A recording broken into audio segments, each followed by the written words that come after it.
recording? Oh, take that off though when you go. Okay, Or you can leave it on, that's fine. yeah. All right. So these questions were submitted by our members and all our business community, and also our executive board was able to send some through. So we're just gonna get picking at random. I don't know who we're gonna go first. Look at that. No, I'm just making my introduction. Yeah. Hold on just a second. All right, so Mr. Rodney, if you like, if you can stand up and tell us who you are, and what you're running for, and we have 2 minutes to go. Thank you so very, very much. I am so honored to be able to come down here in Dunnellon and be able to share with you my views as your next state senator for the newly created Florida Senate District 9 seat. This seat represents half of Alachua, all of Marion, and all of Lee County. It was just created by the legislature. I visited every city and all of these 3 districts to introduce myself so people will have a name and a face. So when I'm their representative in Tallahassee, they would know who I am. I'm married to my lovely wife, Carol Wong. She's over there taking pictures of 35 years. We have 5 adult children, 3 of them are natural, 2 adopted, 11 grandchildren, 2 great-grandchildren. We own 2 for-profit businesses and 2 not-for-profit businesses. I've had the opportunity to serve on the Gainesville City Commission 2 terms, 1 term as mayor. The Alachua County Commission 3 terms, 2 terms as chair. I was also elected president of the Florida Association of Counties, where I served for 2 terms, and was involved in the National Association of Counties, where I had the opportunity to represent counties throughout the country at the White House in 2011. Thank you, Mr. Rodney. Ms. Gina? I have a long speech. Shall I try it? My name is Gina Capone, and I'm running for Marion County Commissioner District 2. I'm a write-in candidate, so I won't be on the ballot. You must fill in my name in the write-in section under my opponent, Kathy Bryant, and fill in the circle with your ink so it will count. Our county commissioners have ignored the wishes of those who live in Marion County. We need to change this on November 8th by voting for the write-in campaigns. The county commissioners are allowing damage by approving developments that will change the purity of our aquifer, whittling away at the unique topography of our karst and limestone soils, where Marion County has no clay soil to keep the base of our land from moving and water from draining into our recharge areas, funneling pollution. We live on a cavern with caves below and an area that is like a sponge. We must push back on any destruction to this unique area, keeping our land from being destroyed from overpopulation and new development, and also connector roads going through our district. Dunnellon deserves to have a little attention too. I would like to see our locals have a special local day to swim, to kayak, and enjoy the Rainbow River. Our county commissioners can cater to our locals to show them how important they are to our community by moving forward with legislation to Dunnellon Day on the river for our District 2 constituents. This is a time to focus on a new chapter of politics. There is no longer, it is no longer good to favor 2 parties. I think we need to change that. In my write-in candidacy, I am a non-affiliated candidate and voter. We have 100,000 residents in Marion County who are not registered to vote, and many more who are apathetic that their vote will not make a difference. I believe by running a campaign that is based on vote count, others may step up to serve across party lines. Our land needs to be treated with respect, but we also must find ways to save and preserve our big tracts of land so that we do not disturb our aquifer. I'm Gina Capone, and I ask you for your vote on November 8th. Thank you, Ms. Gina. Mr. Carl? All right. Good evening. My name is Carl Zalek. I'm currently your county commission for District 4, the Republican candidate. I have been married to my sweet wife for over 20 years. These are 2 of my boys here with me and my nephew, and we continue to love Marion County and try to serve it to the best of our ability. I've been a business owner for over 17 years. I understand, especially where the business community comes from, and understand what happened in 2010 during the Great Recession when I first got elected. Marion County didn't have any industrial places for businesses to come. We didn't have opportunities for people and their families, and they were hurting and being evicted and foreclosed on all over the place. And so we set a track to really change that in Marion County, and we've been successful. We have over 2 industrial parks where you see FedEx and Chewy and AutoZone. The other one down here in Marion Oaks where we have Dollar Tree, and they're continuing to expand and giving opportunities for people to come and hire the people of Marion County and continue to grow our great community.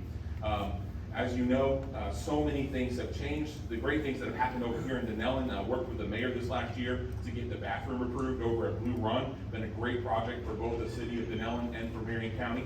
We had over $2.3 million approved for the trail system and linking that up and continuing it to make sure that Dunnellon and the trail, and we even got to open up the bridge.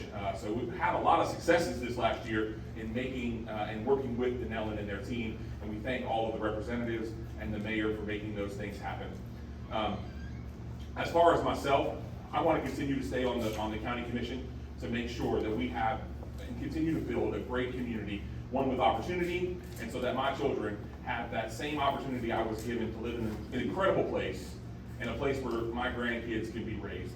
And that's why I'm asking for your vote, the Republican candidate on the ticket for the County Commission District 4. Thank you. Thank you, Mr. Brown. Mr. Bryan?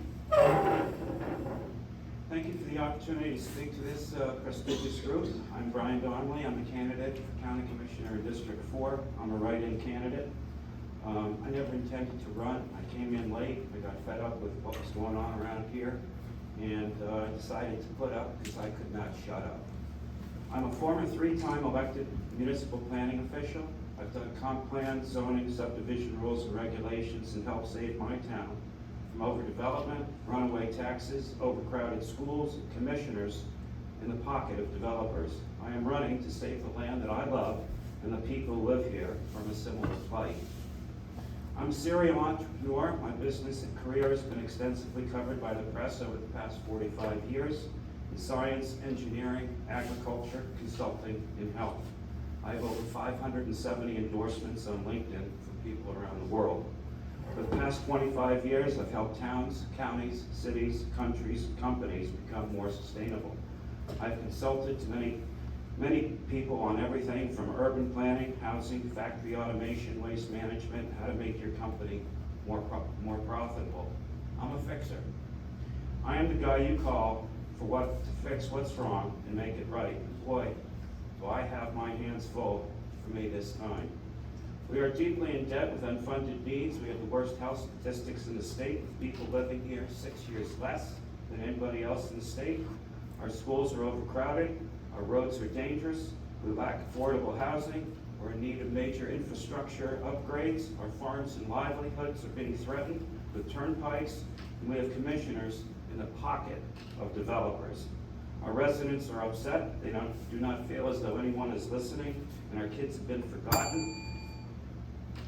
Vote for Brian, write me in. Thank you very much. Thank you, Mr. Bryan. Ms. Anita? Good evening, everyone. My name is Cynthia Anita Williams, but whenever somebody calls me Cynthia, then I'm like, where did they get that name from? So I prefer to be called Anita Williams. 4 years ago, a gentleman stepped down so that I could take his place and represent my community on the Dunnellon City Council. It was seat 3. My time is up, and I am putting in a bid to be re-elected to that seat. I am a native of Dunnellon, Florida. I have lived here all of my life. I was actually born in a little hospital in Ocala, but lived in Dunnellon all of my life. For a few years, my parents and I, we lived in the city limits of Dunnellon, and then we relocated to the Chetmire area. And I grew up in Chetmire. Chetmire, sometimes, they're given a bad name, but they're good people that comes out of Chetmire. I grew up there.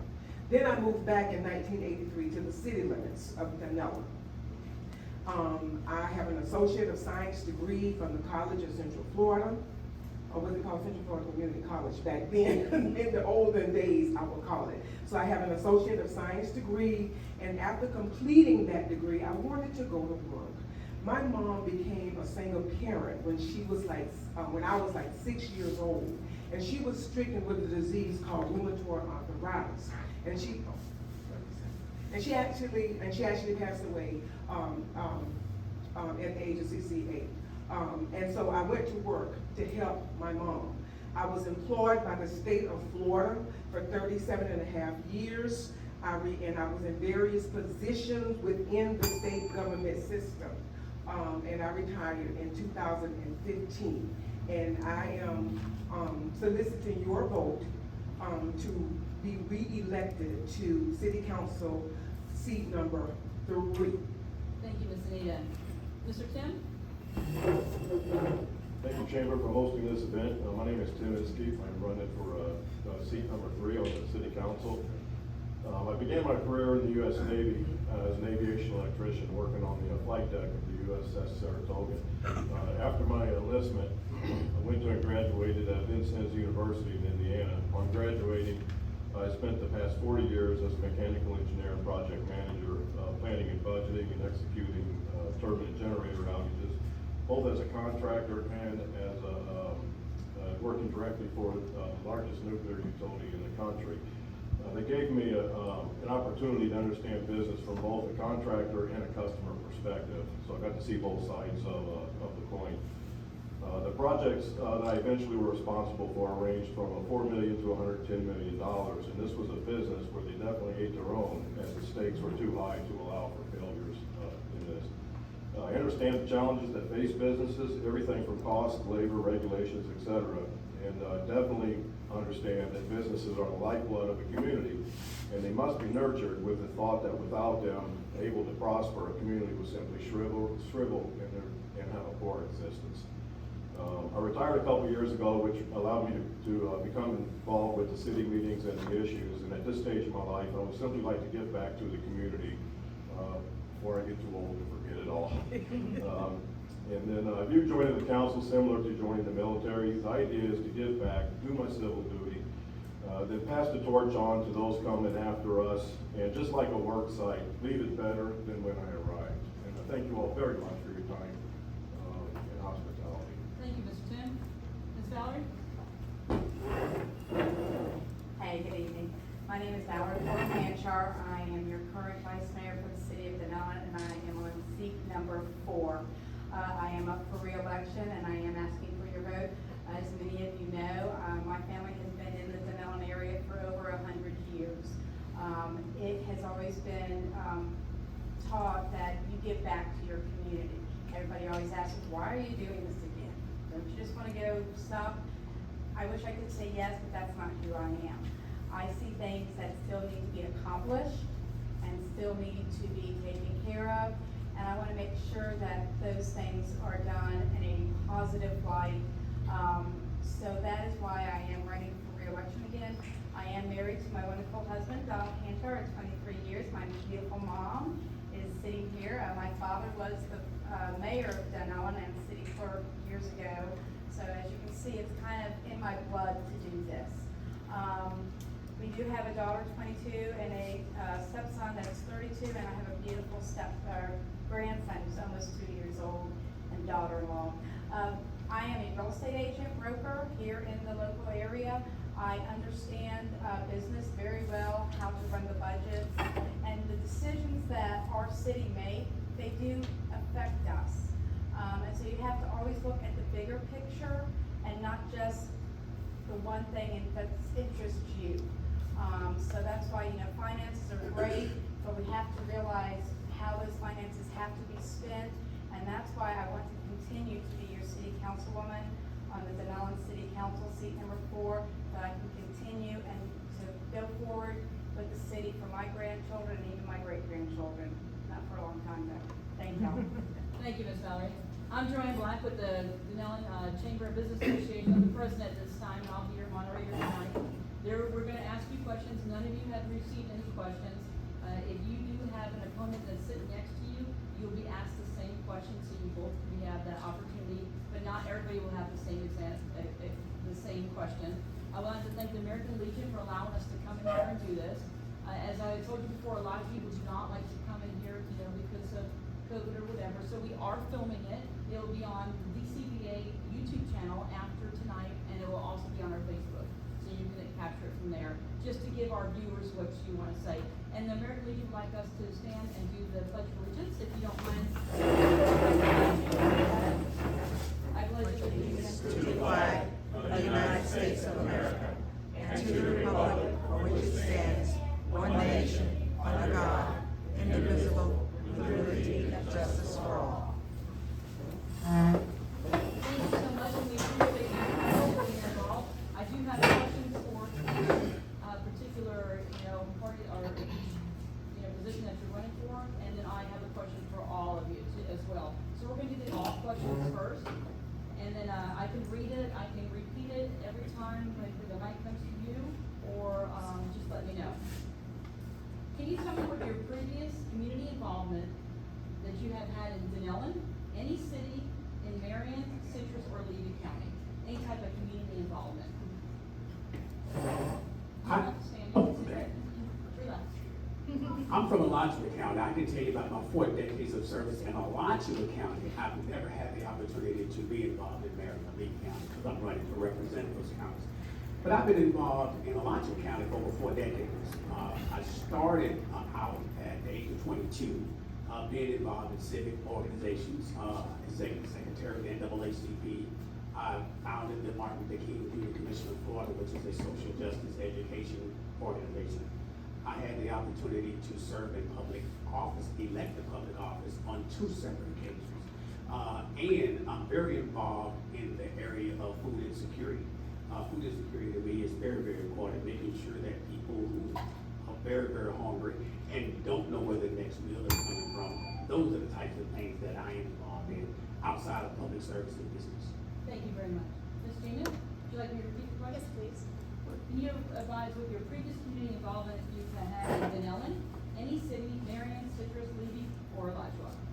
I have not had any community service in Marion County. However, I've been here for a little over a year, and I'm a publisher. So what I try and do is create or publish community stories about our local area, our businesses, the people that live here. And in that way, I get a chance to listen to people and understand how they started their business or what they actually want from their county. So I feel with that experience of being a writer and being a listener, that has served me well as far as being on this journey as a candidate. I believe as a commissioner, a county commissioner, I can learn the job. I have a master's in English. I've been in business all my life. I believe we need to crack open the budget and try and understand where we're spending our money. Thank you so much. Mr. Carl, we got a community? Sure, no, I've got it. Okay. So community service, I'm very involved with my church. I go to City Light Church in Ocala. We actually end up working with lots of different teams, whether it's the Salvation Army, whether they're feeding folks, or the soup kitchens, Interfaith, many of those social organizations. As a commissioner, I also have represented just about every other group, whether that's the Children's Alliance, serving on their board. Right now, I'm serving as the workforce board liaison. That has a lot to do with Citrus and Levy and Marion County, because so many of those, more than 3,000 people a day plus, go from those communities into Marion County to work, and we have about 1,000 that go the opposite way, right? And so providing those opportunities has been a really great to see that we're providing lots of jobs and opportunities for rural Marion County, Levy, and Citrus, continuing to open that up. I'm also served as the cybersecurity board for the National Association of Counties, and a few other things on the State Association of Counties as well. Thank you. Thank you. Mr. Bryan? Can you repeat the question? Sure. What is your previous community involvement that you have had in Dunnellon, any city, in Marion, Citrus, or Levy County, or Alachua? Anything you're involved with the community? Yeah, I moved here 13 years ago. I'm a compost waste management guy, and I came to make the horse poop go away. I found a way. I started a company that actually went from creating gardening and vertical growing systems to making food out of it. I was instrumental in Lofton High School winning the Golden Shovel Award, which is the highest honor in agriculture in the state. I worked with autistic and people who have Down syndrome. We put together a food program to beat food insecurity. And I've been instrumental in working with many farms in Marion County. And I've tried to work as best I could with the community in a number of different areas. Thank you so much. Ms. Anita? First of all, I am a member of the Beulah Missionary Baptist Church under the pastoral of Reverend Sidney, Dr. Reverend Sidney Hart. I served at the church as church clerk for about 10 years. Currently, I am the financial secretary. I volunteer my services at the church. I am also the secretary for Concerned Citizens of Chetmeyer, and providing services within that community or wherever we can serve. I have also assisted with the Food for Kids program at the Holy Faith Episcopal Church, where we do the backpacks for the kids at the different schools. I am a member of we call ourselves the 360 Walking Club, and that's for recreation. We take advantage of the Blue Run Park, the trail, and also the bicycle trail, which is so beautiful, and I can't wait for the restrooms. Another thing that we do as a club, we do community service and we visit the different nursing homes.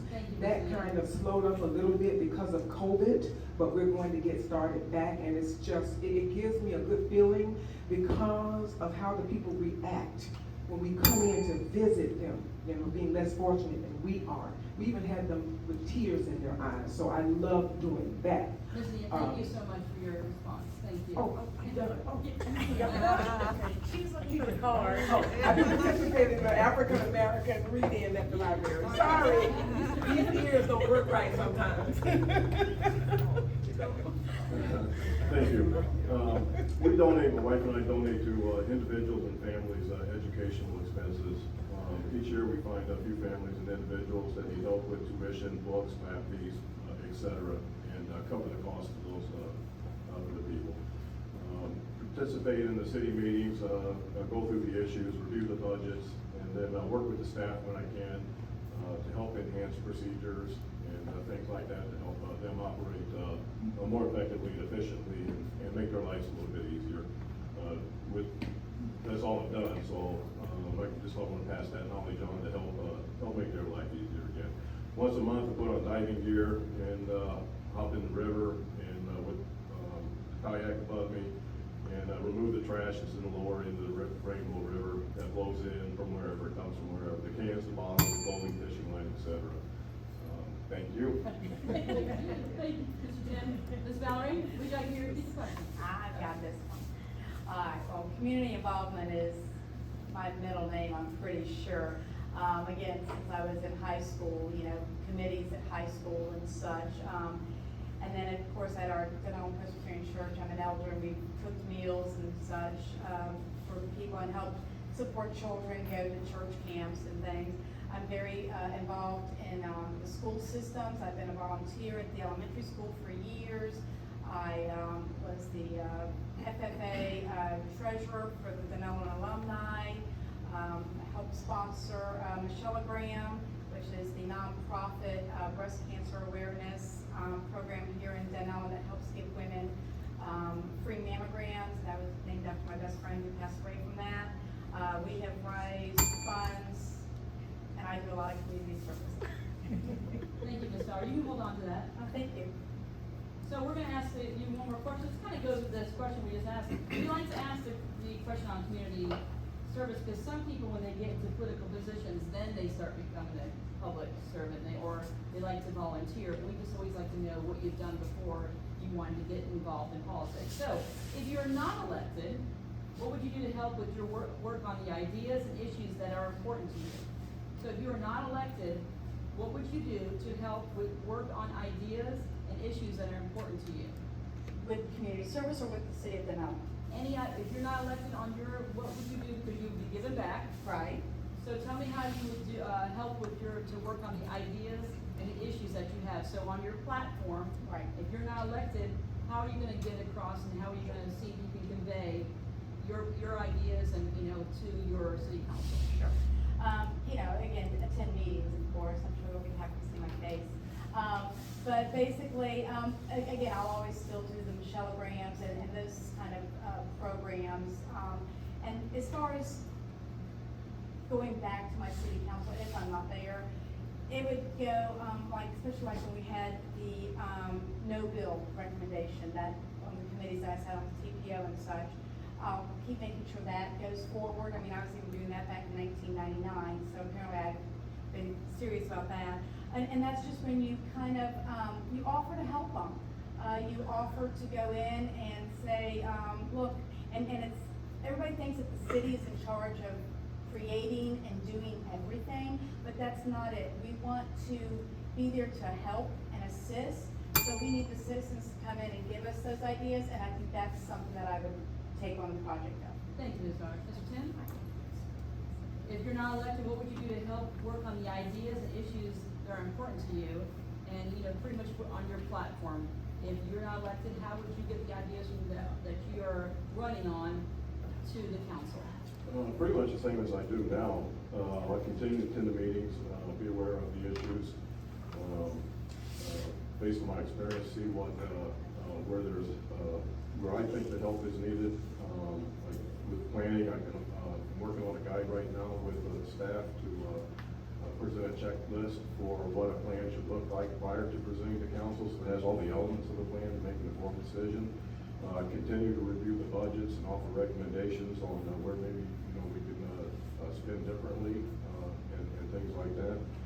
But I basically just continue to do the same things that I'm doing now. Just again, through emails, through contact. The staff is always open for to meet with, and they're always they always make you feel welcome, you know, to your ideas and stuff. Thank you so much. Thank you. Ms. Enid? First of all, if I'm not reelected, then I would inquire of the staff, the city of Dunnellon, and other community agencies within the area to see how I can be of help to them in the area. Thank you so much. Mr. Bryan? I will continue to be a voice for change. I will work with Mr. Zalek and the commission, the school board, affordable housing, and try to change things because they need changing. And I will participate as best I can to try to improve the conditions of my county. Thank you so much. Mr. Burrow? Yeah, so I've been involved with my church way before I was ever involved in politics, and I believe that, you know, good people need to rise up and run, you know, and I appreciate that, and I hope that every person gets a chance to run, because I think it's a great self-evaluation and a gut check for everybody, and so I'll continue to serve in my church, whether it's leading a Bible study, feeding people, doing whatever. I'm passionate about men, just trying to make sure that dads and fathers, I believe that's really truly the bedrock of a community, not the government. If the family's great, everything else works.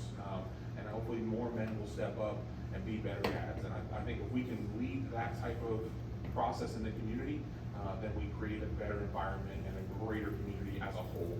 So that's something that I'll be passionate forever, along with my mom has left a legacy for the pregnancy center, and so I want to continue to work with that, the walk for life, those kind of things I'll always be a part of. Thank you. Thank you so much. Ms. Gina? Thank you. I will continue to write and tell stories, pry into the government. I'm a government writer. I'm interested in seeing transparency, and I want to make sure that, you know, when things are going on, we know about it. But I also would like to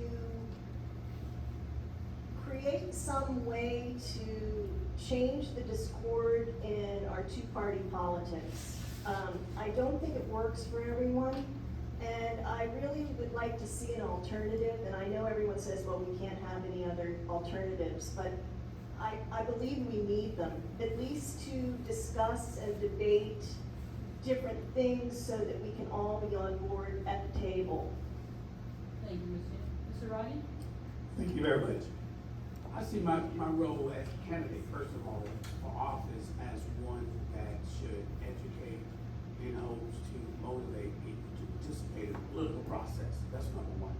If I'm not elected for the Senate, I will continue to work with different constituency groups about legislation that is being proposed that may impact their quality of life, and issues that I know that constituency groups, whether they be county government or any other groups, are interested in or concerned with, and share that information with them to make sure they can actually engage in the process. Well, thank you so much. You may keep the mic. This is gonna be for, Ronnie Olney. What is your position on universal background checks and banning assault weapons and high-capacity weapons, magazines? Well, I support the Safe Community Act, which has a lot of the legislation that you're talking about already now as a part of federal law. I do think that if we're going to provide firearms, especially to younger people, there are certain things that need to be done. And I think those things that are done through the Safe Community Act actually is what I believe I support. Thank you so much for your answer. This is gonna go to our county commissioners.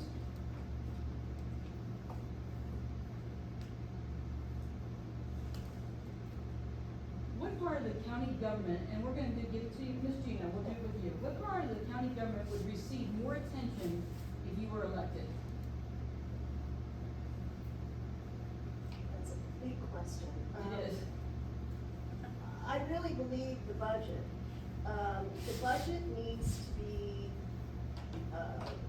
broken down in a way that I could write a story about it and you could understand where your money's going. I cannot, take that job on because I can't make sense of the budget. And I have been a government writer for a while, and I haven't had that issue with other areas where I was in Wellington, Florida, and Palm Beach County. So I believe that would be the first issue that I would take on, would be to go to the attorneys, go to the staff, and have them explain line to line where the money is going. It's $1 billion, it's a lot of money. Thank you so much. Mr. Crowell, I have a different, question for you. What are your thoughts about the homeless in Marion County? Several have been seen asking for money on the roadways. They've been sleeping, sitting on the right of way, and this continues to be an issue with some people. And they wanna know, what would you do to improve this situation, not only for the traffic, but for the safety of them? Yeah, that's a great question, and it's something that communities deal with all over, especially when it starts to get winter time, right? You get a few more folks traveling down to the state of Florida, especially it seems like in Pinellas County for some reason. But what we have done is we have changed our ordinance multiple times, right? There's part of it by living in this great country. There's a freedom aspect to it, right? Where people have the right to be on the public right of way or a sidewalk or do those kind of things. That's why today, because our ordinance have changed, you don't see them asking for money, right? You see them, with some kind of other sign saying, out of work maybe, or looking for a blessing, or something like that, because they can't ask directly for money. That's illegal now under the ordinances. You also see that mostly on state roads and state corridors, way more than you see it on county roads, because we can police that much heavier with the sheriff's office and with the city of Ocala, with the Dunnellon PD, when it's on a county road or a municipal road, because the state roads have different policies, and that's why you tend to see them on like I-75 and those kind of things. So we continue to work with our partners to make that better, but freedom is also part of our community and our country, and so we try to balance both of those things. Thank you, Mr. Crowell. Mr. Bryan, would you like me to repeat it? Sure, go ahead. So what are your thoughts about homeless in Marion County? Several people have noticed there's a lot of people on the roadway, they're either sleeping, sitting, or asking, they have signs and so forth, and they think it's an issue, not only for the traffic, but the safety issue for them, because they're in the right of way, in the middle of the roadway, so, in the median, I should say. So what are you planning to do to improve this? It's an important question. It seems to be a growing problem in our county. I think we have to find a way to empower and enable people through our churches, through our 501c3s, and through training programs. I don't think anybody really wants to be homeless in this country, and I don't think anybody really wants a handout. I think they want a hand up, and I think it's our job to enable and empower people to be able to do that. Thank you so much. This could be for our city council. What are your thoughts about having the city have their own police department? Do you support the police department? So Miss Anita, and this is gonna be for all.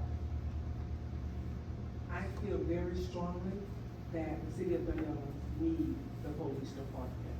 I also feel very strongly that our police department need to be in a more professional and safe environment. I think they're very important. And there was another part of that question? Do you support the police department? Yes, I do. Thank That's you. law enforcement, and we need them. Thank you so much. Tim, what are your thoughts about the city having its own police department? And the second part of the question, do you support the police department? I absolutely support the police and law enforcement. We'd be in serious trouble without them. What they do for the city, for the river, to maintain safety on it, that lets us sleep at night, lets us enjoy the liberties that we have. Without them, we'd be in serious trouble. Thank you so much. Thank you. Ms. Valerie? First, absolutely, I support our police department. We've had wonderful chief of police in the past and currently. I do believe that I will agree with Ms. Williams that we absolutely have to get our police department out of the building that they are currently in. It is not a safe location and hasn't been for years. And we've looked at it seriously to try and see if we can fix it, and it's not fixable. That's why we did purchase two different buildings or parcels now for them to go to, and hopefully this one will stick. Also, you don't hear us complaining, and nobody's asking probably the question about our crime rate, because our police do their job. And we support them and we honor them, and they are, they're our heroes that we live with. Thank you so much. Mr. Rodney? Hang on a second. Okay, no, you're good. Oh, You can send it back, you can just send it down. oh, okay. What do you see as the most pressing needs for infrastructure or capital projects in District 9? Well, I can tell you what I don't see. As a pressing priority for District 9 is the toll road that's being proposed for, Marion, Lee, and Citrus County. It's a political boondoggle. It was actually orchestrated and started by people for political favors for developers. It would definitely destroy the quality of life of Marion County and for Lee County. I am totally adamantly opposed to it. And I appreciate and I support every city councilor and every county commission that has actually passed a no-bill resolution for it as the next state senator for this area. I will make sure that I try to defund it, defund the study, and make sure it's never constructed. However, my opponent has supported the funding for the study, and if elected, will support the funding for the building of the toll road. Thank you so much for that. We're going to go to our county commissioner. Ms. Gina, what do you see as the most pressing needs for infrastructure and capital projects in the county? Our roads are a disaster. I've never driven on roads that are so poorly maintained and dangerous. I'm not sure why we cannot, with all of the money from the federal government, bring that money here to widen our roads and to create a way to bring the traffic that is riding through our county and not people that live here, but they're going somewhere else, and take it around our county in some respectful way so that we don't harm our land. But I just cannot believe that we just can't maintain our roads, just the potholes and the dangerous ways that someone can go off a highway so easily. Or when they're trying to turn, have, cars behind you that are really dangerous and threatening to your life. Thank you, Ms. Gina. Mr. Carl, I'll ask you the same question. What do you see as the most pressing needs for infrastructure or capital projects in our county? I mean, as of this last month, it's asphalt. The shortage on asphalt has been tremendous and affects probably everything we do as far as building infrastructure. So you have $108 million of road improvement in the budget. budget and you have no asphalt, you're still not paving any roads, right? So that supply chain issue, fuel issue, what you're seeing with OPEC and how that affects those things and the commodities and all those things obviously affect everything we do at the local level, right? When we build roads, we have all those things. I disagree. Our paving index is actually really good overall. Marion County has over 3,000 miles of road that we maintain in our community. And so we continue to work through that through a transportation improvement plan. And of course, we're building new roads. We have over 10 miles on the 49th Street corridor under construction, ready to go. 80th is being widened. So we're continuing to make the right improvements in the right places, including our new interchange going just north of the Amazon and Chewy location. And so all of those things are coming together to make our traffic and continue to provide those corridors where they really need them around our community. Thank you. Thank you, Mr. Bryan, same question. What do you see is the most pressing needs for infrastructure or capital projects in our county? Roads is definitely, I'd say, the top one. We need money for our schools. And the thing that really is upsetting to me, if I may for a moment, is our impact fee structure. We are paying for the destruction of the land we love, and it has to stop. And I think that's the most pressing need is our finances, our roads, and I'd love to see a regional transit system to get people off our roads. Most of our traffic, 50% of it, comes from local traffic. And I think we have to find a way to work around that with either a circle route around the city, if you will. But money is definitely tight here. We're deeply in debt with hidden taxes that nobody knows about, and nobody's voted for. So improve the roads first and get our kids better schools. Thank you. This is gonna be for the city council and for all y'all. Do you support the cleanup and restoration of the Rainbow River? Yes, I do. I think it's very important for tourism. Go ahead. You want to tell them? You said you have for 2 reasons? No. I said, yes, I do support Okay. the cleanup. I think it's very important, and to keep our tourism safe and our local people. Thank you. Mr. Tim? Yes, ma'am, absolutely. The two golden geese for this community are the Rainbow River and the Withlacoochee River. Without those two, I'm not sure what would happen in this town. So to keep the quality of those rivers, the water quality, keep the safety and all that up to par is paramount to this community. Thank you. Thank you. Ms. Valerie, do you support the cleanup and restoration of the Rainbow River?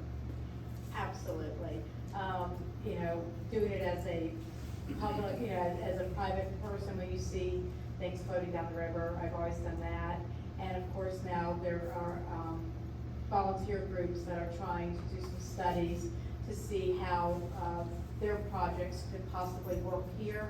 It's still in the infancy stage, and I'm kind of excited about it. I have seen what took place over on Kings Bay. I don't know if they're apples to apples, but it's a definite, because again, it is our waterways, and the river is not as crystal clear as it was when I was a lot younger than I am now. Thank you so much. You may keep the mic. If you just pass it to Tim, we'll have him answer first. Do you support the ordinance to heavily regulate short-term rentals within the city limits? And if so, do you understand the economic impact that this will cause on our small businesses in the community, not just property owners? Go ahead. With the short-term rentals, I've read through the ordinances. I read through the book that has been published for the ordinances. And to have an informed opinion, I've asked which of any of the proposed rules are outside of what the state and the county already requires. So it seems like there's a lot of arguing going on about things that are already required by the state. And so to understand, need to understand what's different between the state already and what the ordinance is asking for, to be able to have an intelligent debate. So that's pretty much where I'm at with it. Just still have some questions on the differences. Thank you. Ms. Anita? Do you support the ordinance to heavily regulate short-term rentals within the city limits? And if so, do you understand the economic impact this will have on our small businesses in the community, not just the business owners? I do support the ordinance. I feel that short-term rentals within our neighborhoods should be limited because I feel that our residents should feel comfortable, with people coming into, people that they don't know and just coming into, the neighborhood. What was that last question? If so, do you understand the economic impact that this will have on small businesses in the community, not just the property owners? Yes. Because it brings in tourism. Yes. Ms. Valerie? Back over here. Oh. Do you support the ordinance to heavily regulate short-term rentals within the city limits? If so, do you understand the economic impact that it will have on the business community, not just for property owners? I definitely understand, and again, I've done short-term rentals and as a career, I've done rentals, I've managed them. So I understand that, when you have a house that has 15 people in it this weekend, it's 7 in it next weekend, and if you're having out parties every weekend, then that's an issue. That's definitely something that you don't want, but I don't want that from my longtime neighbor either, and that could also happen. So I think you have to, again, look at what the state and federal laws will allow for us. I think that the impact to our, you have to understand that these homes are being maintained to keep, for their businesses. So they're keeping their yards nice, they're keeping their maintenance well, they're paying higher taxes because they're not homesteaded.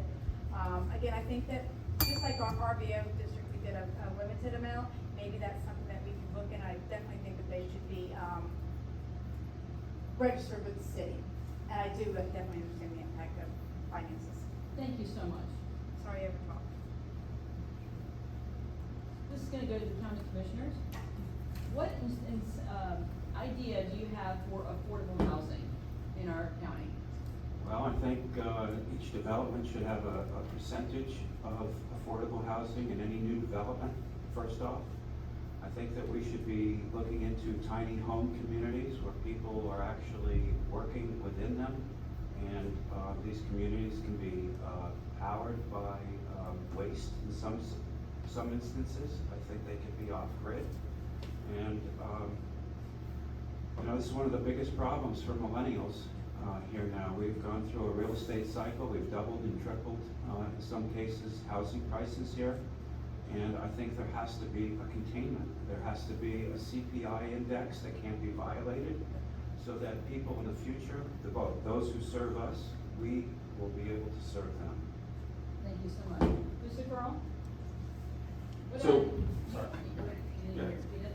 What ideas do you have for affordable housing? So in reference to affordable housing, we do a few things, and we continue to work on those programs as, from 5 years ago to what they are today. We're blessed. Marion County has a tremendous amount of opportunity that other communities don't have. If you look at even Levy and Citrus County, we are still pretty much more competitive, and some of our median house prices are still lower in some cases. Not everywhere, but in a lot of cases overall. You can still buy a house, you can still do those things. Rents are getting, unfortunately, a little bit less affordable, and so by having more rental properties and a few more apartment complexes over the years, it's not something we did a whole lot of 5 years ago, but it is something we have done some approvals on.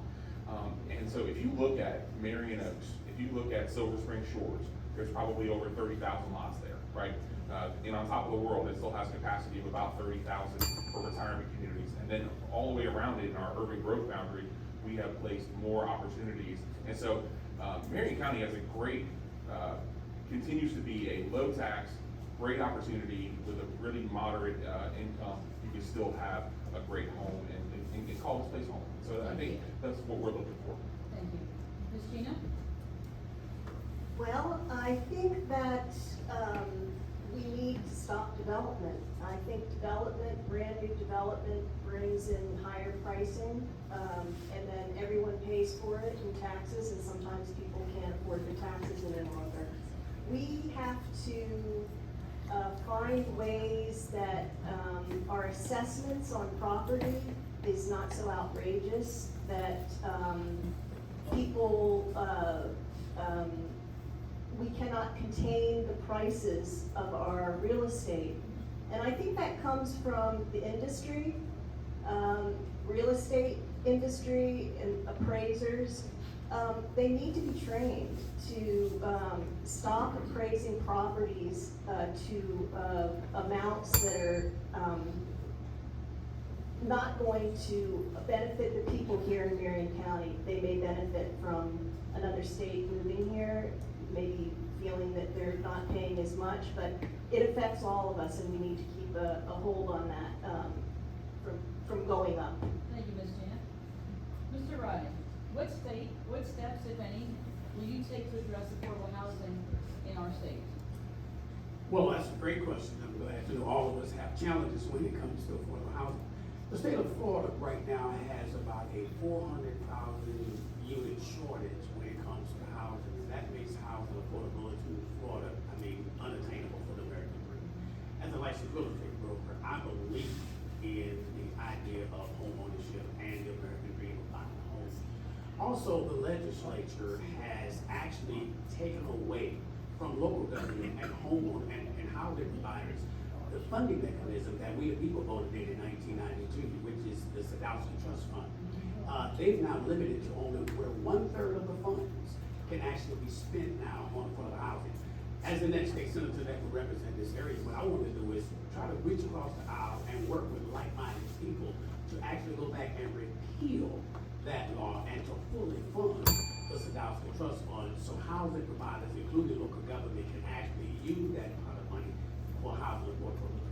Thank you so much for that. This is being for another county commissioners, and we'll go with Carl first.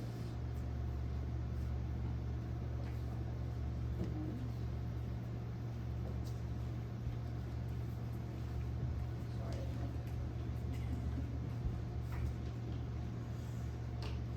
Do you encourage building and development in Marion County? If so, why? Yes, obviously. I've voted for lots of opportunities in Marion County, whether that's our infrastructure projects, whether that's our industrial parks.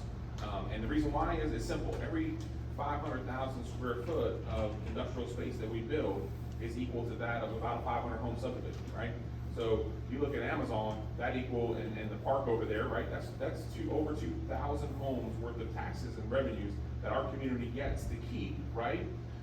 That you're not also responding to a fire there maybe, or a police action there, home, right? Where you're having to put all those public services. So those places in our community are significant tax-based donors to our community, and they're bringing in regional money, right? That money's not coming typically from our single community, it's paying our community, but all of that money's coming in from somebody buying it from somewhere else and moving it. So by having that kind of growth in our community, in the urban growth boundary, now we have over 60% of our community in preservation with the Ocala National Forest and Farmland Preservation Area. So we're trying to make sure that we grow in the right way, in the right place, at the right time. Thank you. Thank you. Mr. Bryan, do you encourage building and development in Marion County, and if so, why? Or not why? I am not anti-development, however, as the old saying goes, if you have a plan and you don't follow it, things will not go according to plan. Our comp plan is not being followed. We're giving out zoning changes and variances like candy on Halloween. And we have an urban growth boundary that can hold basically 50 to 75 years of development. I don't see why. We are invading farmland preservation areas and even trying to invoke eminent domain in some cases to make sure that our campaign donors get what they want. So I am for development. It has to be balanced, it has to be reasonable, and taxpayers should not be paying for it. And unfortunately, we're paying through the nose for it right now. Thank you, Mr. Bryan. Ms. Gina? Do you encourage building and development in Marion County? If so, why? If not, why? No, I am against development. I am for renovation and also taking our commercial pieces of property that are vacant and either reusing them or taking the buildings down. I think we need more green space, not less. I know that we are always told that we have a shortage of housing. For some reason, I just cannot believe that. We have so many developments here that are already platted, they already have, they've already been approved. We just aren't using the land where we have, are obligated to provide someone a home. We need to allow people to come in and purchase those lots that are already developed. Thank you so much. Mr. Rodney? Senator Rodney? 30 million Americans are uninsured, and millions pay high rates for the care or receive the care they deem unnecessary or unsatisfactory. Do you feel this is a problem in our state? And what do you plan to do to address it? Well, if you're speaking of medical insurance. Yes. Okay, medical insurance. Florida is one of 12 states that has not passed Medicaid to the 2.6 million eligible Floridians that are eligible right now in the state of Florida. And those individuals are ones who go to our emergency centers and they use the emergency rooms as their primary care facility. And the people who pay for the cost of people going there are those of us who have insurance are paying higher premiums. So one, I think we need to make sure that we can expand Medicare. Now, when it comes to property insurance, which is another problem that we have in the state of Florida, where we have actually bailed out insurers to the tune of $2 billion, where none of those savings are going along to consumers who are losing their property insurance for their housing. So what we need to do is fix that problem, along with the medical problem that we have by expanding Medicaid in the state of Florida. Thank you for that.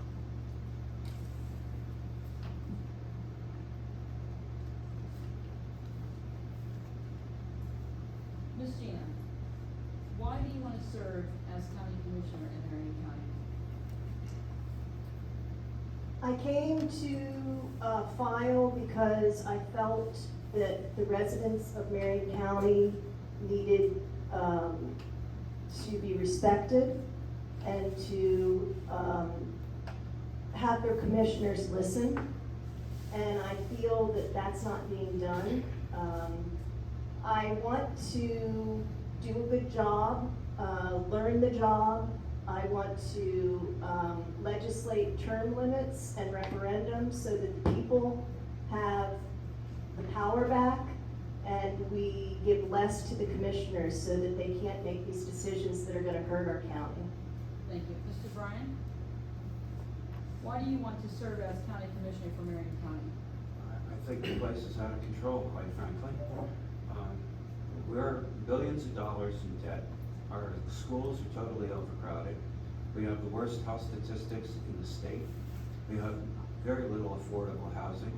We have a county commission that really treats its residents like a necessary inconvenience, quite frankly. And I talk to a lot of people every day.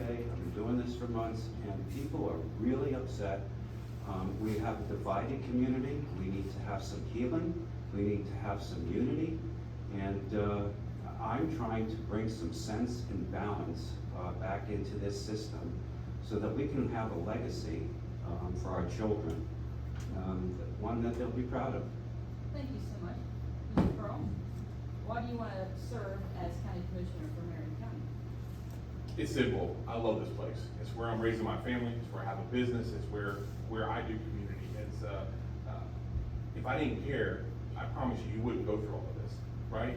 You wouldn't run for office.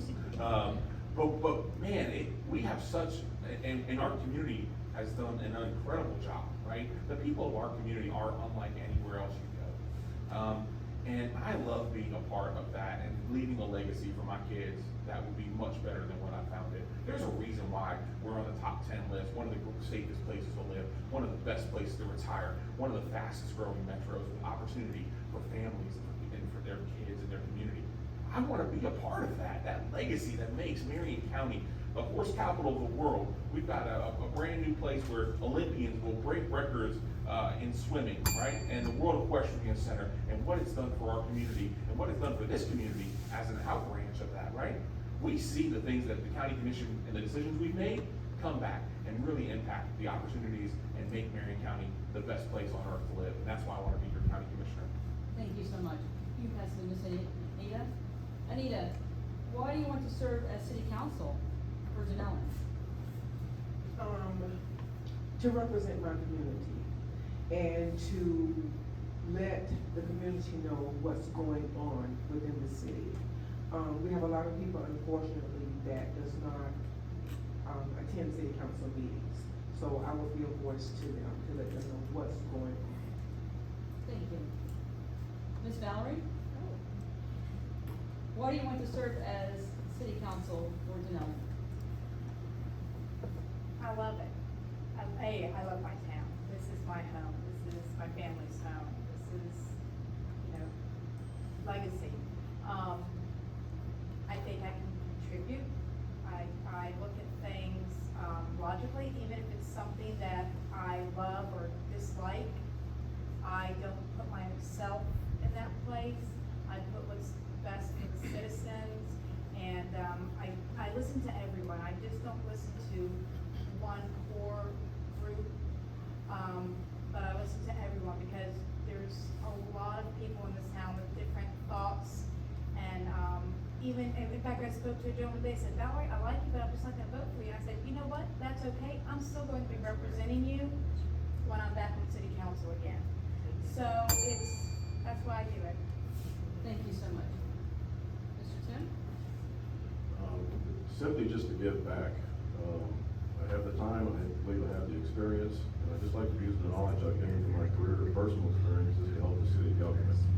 I want to participate in the city's decision-making instead of just complaining after the fact. It's just as simple as that. Thank you so much. Thank you. If you could pass it to Mr. Rodney. Mr. Rodney, what is your plans to network with county representatives, tourism, church leaders, local chambers, and neighboring city officials? What is your plans to do that if elected? Well, I've already started that. I have visited every city council, every school board, and in Marion County, I haven't visited the Marion County Commission yet. For whatever reason, I haven't gotten a response back. I'm trying to get back to them. But I think it's important to go to them and to find out what their issues and challenges are and how I can help them in Tallahassee. There are two ways that I believe you can serve people, especially in politics. One, you can be a politician, or you can be a public servant. Politicians will tell people whatever they want to hear just to get elected. I'm a public servant. I believe in serving all people, regardless of whether they vote for me or not, and to do what's in the best interest of all the people that I serve. I believe that government closest to the people is local government. That's why I support local government home rule authority. They are the ones who are closest to the people, and they are the ones who makes decisions for people, not Tallahassee. So there's a difference. I will be their voice in Tallahassee, and they will make sure they tell me what they need locally. Thank you so much. Ms. Gina, what is your plans to network with tourism, church leaders, local chambers, and your local cities in Marion County? Well, I've had the opportunity to meet a lot of you since I've started my campaign. I feel though that our community needs some new opportunities, especially in ecotourism and agritourism. And I would like to somehow bring a consensus around that in ways that we could establish more green areas that connect from District 5 to District 2, so that we could actually walk, hike, ride on the rivers, kayak and that kind of thing. But we could have a connection somehow with our land, because I think our land is the asset that we need to all cherish. Thank you so much. Mr. Pearl, what are your plans to network with tourism, church leaders, local chambers, and neighborhood cities? So we have a couple of really good examples of that we've done. And each commissioner, which I love about it is, we kind of take, after our district, we kind of take care of those towns and cities in our community. And then we sometimes have a broader approach, right? Like myself now as the chair, right? So we've networked with, for feeding all across our community with church leaders. The Litter Task Force, led by Commissioner Curry, has brought together waste haulers and community leaders all across to try to help with our litter problem. And that task force has brought back recommendations, and we'll bring back a marketing campaign. Commissioner Bryant is constantly visiting with the city of Dunnellon and the airport and some of those other assets on this side of town. And this last year, as the chair, I got to work with the mayor and the city council here to get the bathroom project done. And we're getting ready to, we signed the contract with FQA to actually install the utilities. So that will be getting done here by February of this coming year. And then the bid out for the actual bathroom and getting that construction is on, should be here shortly. So those kind of projects of networking and communicating, and not only that, but also going to Tallahassee and lobbying on behalf of the city of Dunnellon to bring back with Representative Harding the $2.3 million for the trail. Those are all things that we do as county commissioners to continue to support not only our community, but the city of Dunnellon. Thank you so much. Mr. Bryan, what are your plans to network with tourism, church leaders, local chambers, and neighboring city officials? Well, I think communication is really lacking in this county amongst its boards and amongst its people. I think that people should be forming representation in these different areas, if I may, for a moment. I don't really see many commissioners going to a lot of these different meetings. I don't really see a lot of representation by these organizations within the Board of County Commissioners. I think we need to be vigilant, and I think we need to improve our communication and work with the CEP, which is a major factor in Marion County, with these other organizations. Networking is very important, but communication is key. Thank you so much. City Council, are you strictly no build? And this is not reference to the toll roads, okay? This is no build in our city, or do you support smart growth in the city? I think smart growth would be the key. But one thing that I would like to see is just more affordable housing somewhere within our city. Thank you so much. Mr. Tim? Yeah, definitely smart growth. We've got all kinds of opportunities for businesses here in this area. For the people that live here, for the tourists, the visitors. We just need to get some stuff cleaned up, get with the business owners, see what they, listen to what their pains are. Over the last couple of weeks, I've really had my eyes open. I thought I knew, found out I did not mostly have a clue what their pains were. So my eyes have been woken to them, and mostly what I've learned is to get out and stay in touch with them, because it's a pretty fluid environment for them, depending on the economic circumstances that are happening at any given moment. And basically, like this gentleman mentioned, get out and communicate with them, listen to what, they're the experts, they know what they need. For somebody else to sit around like me, guess what they need, to be wrong doesn't do them any good. Thank you. Ms. Valerie? Sorry. Are you strictly a no build and that only means Right, for yeah, building, or do you support smart growth? Definitely smart growth. You know, I'm probably one of the worst realtors you've ever met. I'd rather see a cow than a house, I've always said. So I believe that there are needs for affordable housing. You know, a lot of you weren't from here originally and your house was built here. But now we have to make sure that we're worried about our aquifers, about our roads, about the infrastructure that we do have, and it costs millions upon millions of dollars to do roads and to do, you know, the water and such. So definitely you have to be smart about it. You know, love for everybody to come here. However, we only have one earth, and we only have one land, so we have to treat it kindly. Okay. Mr. Tim, just a follow-up question to that. When you come into town, there's some blighted buildings, or there's buildings that haven't been touched in a long time. What is your suggestions to improve that? You know, gone back and forth from cleaning them up, remodeling them, but then, you know, done quite a bit of remodeling for my time. To tearing them down, building new, and I just go back and forth. Actually, what I think when I look at like West Pennsylvania, some of the buildings around there, and actually I guess even on about 41, that they're not going to be able to be brought up to code. So we need to somehow figure out, and the taxpayers can't afford to take it on. So it kind of goes back to attracting businesses to the area that are willing to that see that they can invest in these buildings, turn them around, whether it's tear them down, build something new, that they're, but until we can draw the businesses in, then I don't see a whole lot changing, I guess. Thank you. Ms. Anita, when you come into town, you see the blighted buildings, and especially like you said on 41 in Pennsylvania. What is your ideas to improve that? Or how can we change it? I really, the only thing I can think of right now is just probably, maybe the city or can get in touch with the owners or something and see how they can help them, maybe their grants or something. Okay, thank you. Ms. Valerie? You just don't want me to talk, Anita. Alright, yes, on some blighted buildings, and you know, as, unless there is a, health hazard, the city would have a hard time requiring a homeowner or a business owner to improve their properties if they don't want to. If it's not a health hazard, it's not breaking any codes. We do as the city, and we have for years, and short of putting up a neon sign and screaming it from the top of our lungs, we do, through our TIF district, the CRA, give grants to homeowners and business owners when they improve their yards or their buildings. And, you know, they have to pay for those themselves, and then they can come to us and ask for a refund. They get through process.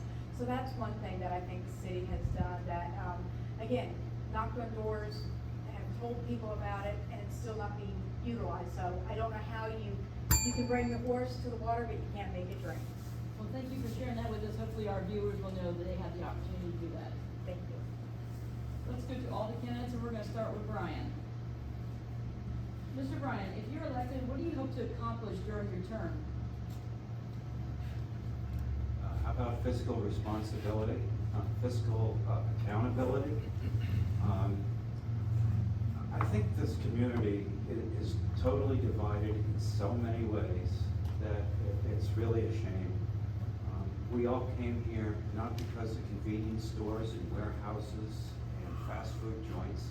We came here because it was the country, it was rural, and those qualities have to be maintained. So my goal is to protect, preserve, and enhance what we have here to the highest degree possible, and fix our infrastructure and stop the overcrowding in schools. I mean, those are really critical things. I don't for the life of me know why or how our kids have been forgotten over the past 12 years. There seems to be a total lack of communication between the commission and the school board. We have supposedly 50,000 homes coming in here. That's 70,000 kids. That's the equivalent of $1.6 billion of costs.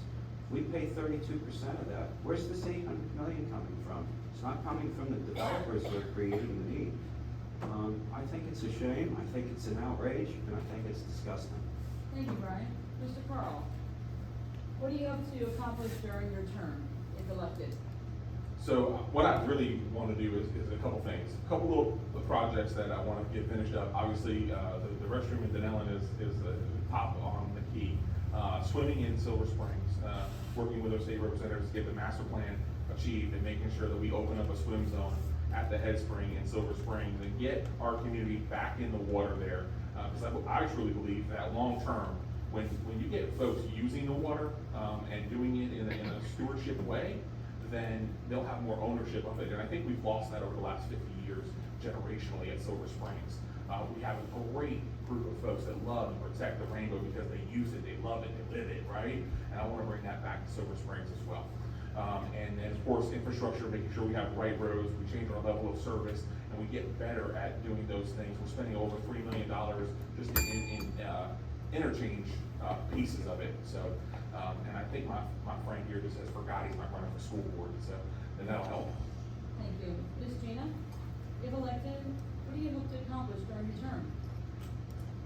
Well, thank you. I would like to make sure that my constituents realize that I am a commissioner that they can talk to, come to, bring their questions, their problems that they're facing. I would like to create that communication with our county, but also, like I said, I'd like to legislate or vote for term limits for our county commissioners, referendums, so that when we are faced with something major, we all have the ability to vote on that. I think that's important. As far as our infrastructure, I would love to see not just the roads repaired, but our cable, our internet, be reliable so that anyone that wants to work from home has that ability to do that. I work from my computer, but I have to be somewhere where I can actually get internet. And this county has not been, we've not updated our infrastructure, and we really need to do that. We don't need to have any studies, we need to just do that. Thank you, Ms. Janet. All right, Mr. Rodney, same thing for you. If elected, what do you plan or hope to accomplish during your term? Well, the first thing I would like to do is try to bring some sense of civility back to government in terms of how we actually work with each other. Passing legislation that unites us and not divides us would be one.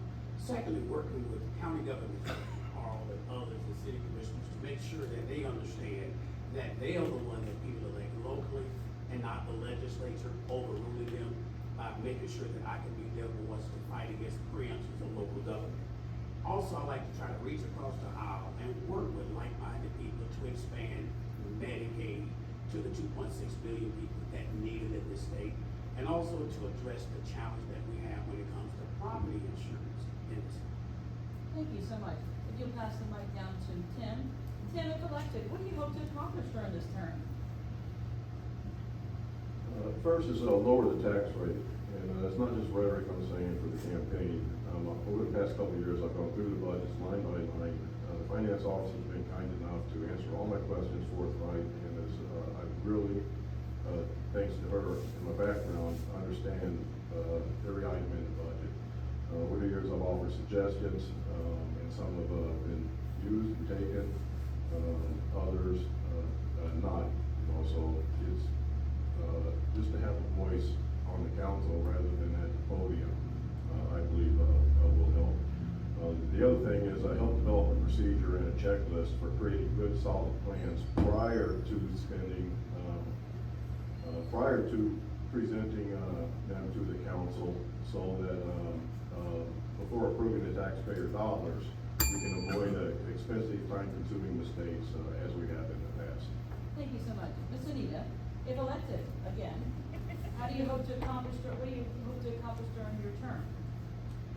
What I hope to see, that I haven't seen in the last 20 years, is our police, our law enforcement being in a safe work environment. I would also like to see some of our roads being fixes that are just patchy, because it's a problem. And our little town the traffic is getting to be really, really bad. And I think we need a traffic cop. I really do. I don't know how much, all I can do is just hope, that's all I can tell you.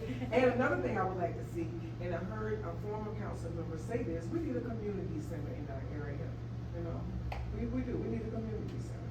Thank you so much. Ms. Valerie, if elected, what do you hope to accomplish during your term? Well, Miss Anita, let me have the microphone. I keep trying to think. No, so sorry, y'all, so sorry. There's a lot that I'd still like to see.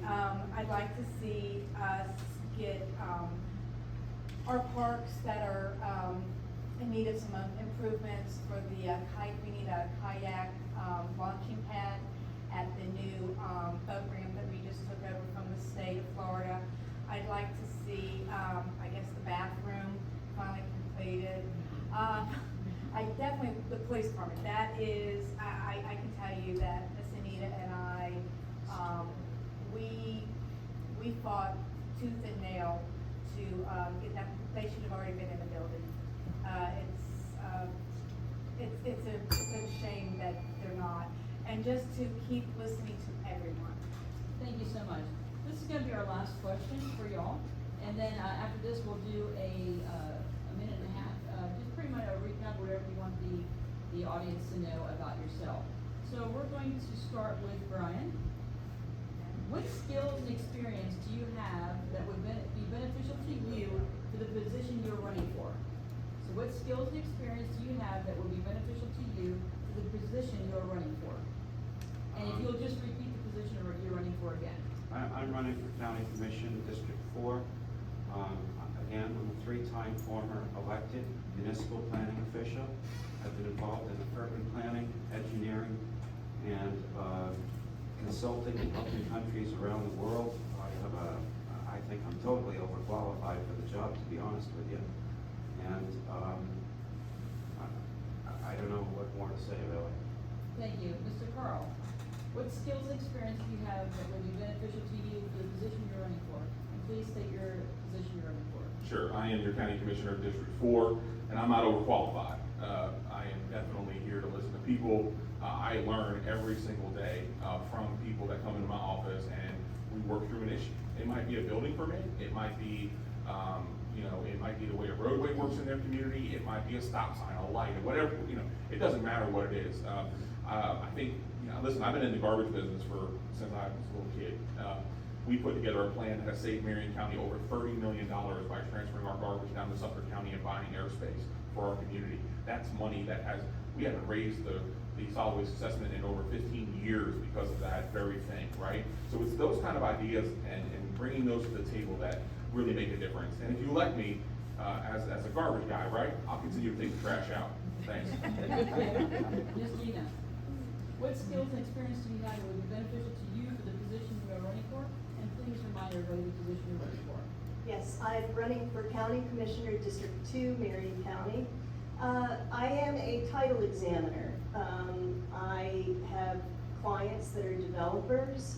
I understand real estate as far as title goes. So I understand that there are different ways that we can create tenancy for our land, and I would like to put into effect some things that would create ways we could hold on to our big tracts of land. But I'm also a writer, I'm a publisher, and I believe that by stepping up and running, I may also be able to be transparent enough to tell people what we are doing on a regular basis, so that they have an idea and it's transparent. Thank you so much. Mr. Rodney, what skills and experience do you have that would be beneficial to you and the position you're running for? And please remind everybody the position you're running for. Thank you. As I said earlier, I've had the opportunity to serve in public office on 2 occasions. I've served as City of Gainesville City Council 2 terms, 1 term as mayor. County Commission 3 terms, 2 terms as chair. Also, I had the opportunity to be elected by my colleagues in Tallahassee to serve at the Florida Association of County as president for 2 terms. I understand how the legislature works. I've had the opportunity to lobby the legislature on numerous occasions when I was president, representing at the time 19 million people in the state of Florida. So I'm prepared to hit the ground running. I think what you have to understand is when you go to Tallahassee, you have to be pragmatic in your approach. You have to try to be a consensus builder, and you must reach across the aisle to work. And you're not working in your best interest, you're working in the best interest of the people that elected you and all the Floridians of the state of Florida. And what position are you running? And I'm running for State Senate District 9, representing Levy, Alachua, and Marion County. Thank you. Ms. Valerie. Hi. What skills and experience do you have that would be beneficial to you and for the position you are running for? And please remind everybody what you're running for. Yes, ma'am. I'm Valerie Henchar, and I am running for Dunnellon City Council, seat number 2, which I am currently the vice mayor.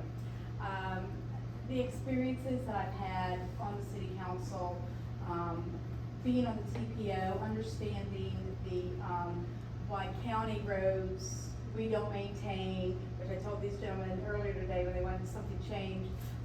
There's learning how to deal with people that you're not agreeing with, but you're still cordial and you're respectful, listening to varying ideas, having great working relationships with not just the county leaders, but your state and federal and other agencies throughout the county that I have worked and built good working dialogues with and relationships.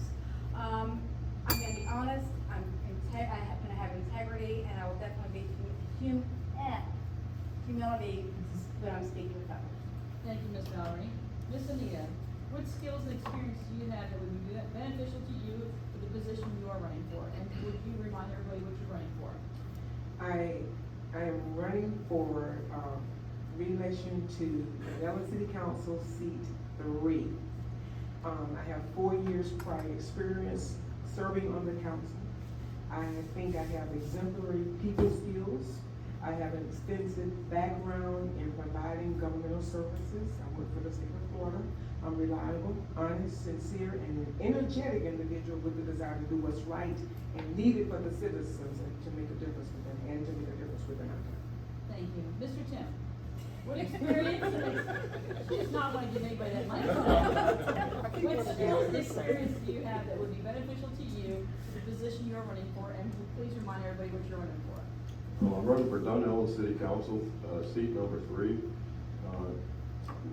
My experience with 40 years of planning and executing successful projects, hiring hundreds of people for each project, and working with them to structure a successful team so that we have a successful plan and project. I have no self-interest agenda other than the welfare of the city taxpayers, both the residents and the businesses. And I simply like to lose right before I lose it. I simply like to use what I have learned over the years to help the city now that I'm retired. Thank you so much. So this is going to be your time to shine. Please, we want to hear from you. We're going to give you, instead of 9, because we do have a few more seconds, we're going to give you 2 minutes to tell everybody, big 2 minutes, to tell everybody about you and why you're running. And this is pretty much to let them know what we haven't discussed. So, we're going to let Mr. Brian go first.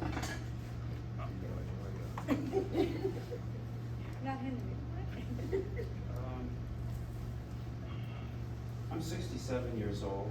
I've probably been to over 80 countries in my life. I'm educated far beyond engineering school. I'm a 2-time Olympic waste management person. I pioneered the first environmental component to the Olympic Games in '96. I've been all over, and I've lived in a lot of different places in my life. I came here 13 years ago, and I fell in love with Marion County and its people. It was everything that I was looking for, and I'm not bothered where I live by turnpikes and developments and everything else. I'm doing this to help my county and its people bring back a sense of purpose and a sense of unity. And I think we're really in trouble, and I have decided to get off my couch and stop watching Netflix and devote the next 4 years of my life for you. This is not about me, folks. It's about you. It's about your hopes, your dreams, and where you want to go in the future. A vote for me is a vote for you, your farms, your kids, your livelihoods, and this beautiful county. And I am hoping that you will support me in my effort to bring some sanity to what's going on around here so that we can do some healing, and we really do need to do some healing here. It's a crossroad moment, and we've had 12 years of a Republican board, and it's caused a lot of problems in this community, and we need a voice of change and a voice of reason real fast before the train comes totally off the tracks. Thank you so much. Ms. Gina, just tell us about yourself. You have 2 minutes. I was born in Washington, D.C. I grew up in Annandale, Virginia, with 2 parents that had a music store for over 50 years. Our community was special. We understood what it was to actually have relationships with people on a regular basis. Students came to take lessons at our music store or to work in our music store. But from my parents, I learned to make my way in business. And I think that I am the kind of person where when I pursue something, I am learning something new, But in order to learn something new, you also have to be able to teach that. So I believe in everything that I've done. I'm the kind of person that likes to bring in others to the expertise that I might have, to share that with them so that they may also be able to make a living. My dressage center, my riding school, I had a riding school in Virginia. So I brought in students that also wanted to have a riding school of their own one day. So trying to mentor and create ways that others can actually duplicate some of the things that you are doing is important to me. I've done that in my title examination work. Thank you so much. Thank you. Mr. Carl, oh, he hasn't. Just tell us, 2 minutes. Sure. What you want everybody to know about you. Well, I'm just really grateful to be here and have this opportunity to serve the people of Marion County. Whether it's in Salt Springs, at the VFW and working with them and enhancing the park and getting pickleball courts done for them, Fort McCoy, new pavilions, working to make sure that we are solicit the state government and we are dedicated now to be the state 10th site for the nursing home for the veterans of our community, making sure that we provide care for those veterans.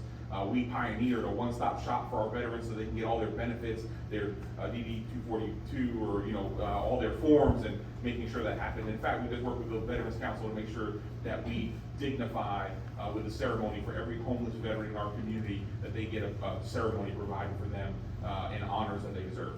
All of those things come before the county commission in one way or the other. When I got on the board, I didn't know much about the morgue, but now I do. I'm not a rookie. I bring that experience to the table to make sure that you get the very best that we can. If you want to go back 13 years, man, that's great. If you want to go back to 2008, 2009, in crippling economy, that's where non-growth will take us. You have to have some growth and opportunity to make it better, and that's what I'm going to deliver for our community and for my kids. Thank you. Thank you, Mr. Pearl. Mr. Rodney. I think I'm gonna stand up on this. Thank you so much for allowing me to come. I have really enjoyed the opportunity of visiting 3 counties. This is a very, very big district. A lot will leave in Marion County. I've met a lot of people traveling these 3 counties. And what I found is this: people are sincere when it comes to people in public service. I'm a public servant. They are upset and mad with politicians. People who tell and say anything they have to say to get elected. I've been a public servant for 4 decades. So as a public servant, I want to make sure I go to Tallahassee and hopefully bring some civility back to being public servants and not politicians. Visit my website, www.rodneylongcenterdistrict9.com. Look at my qualifications, look at my experience. I am uniquely qualified to serve the people of this district. Now, in Marion County, you need to make sure you understand you have a challenge when it comes to transportation. If you do not want the toll road to Marion County, then you need to vote for Rodney Long. I'm going to make sure that I defund the toll road and oppose the toll road. Vote for me. I would love to have your vote, and I would love to talk to you after we finish the forum. Thank you again for allowing me to come. Thank you so much. Mr. Tim.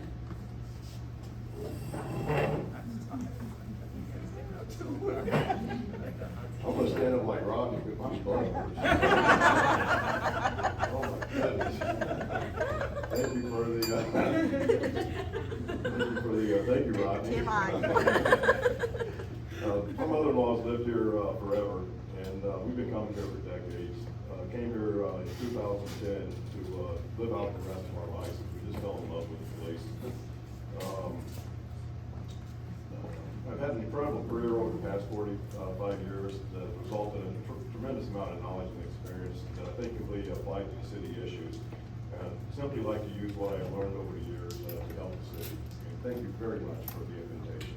Thank you for coming. Ms. Valerie.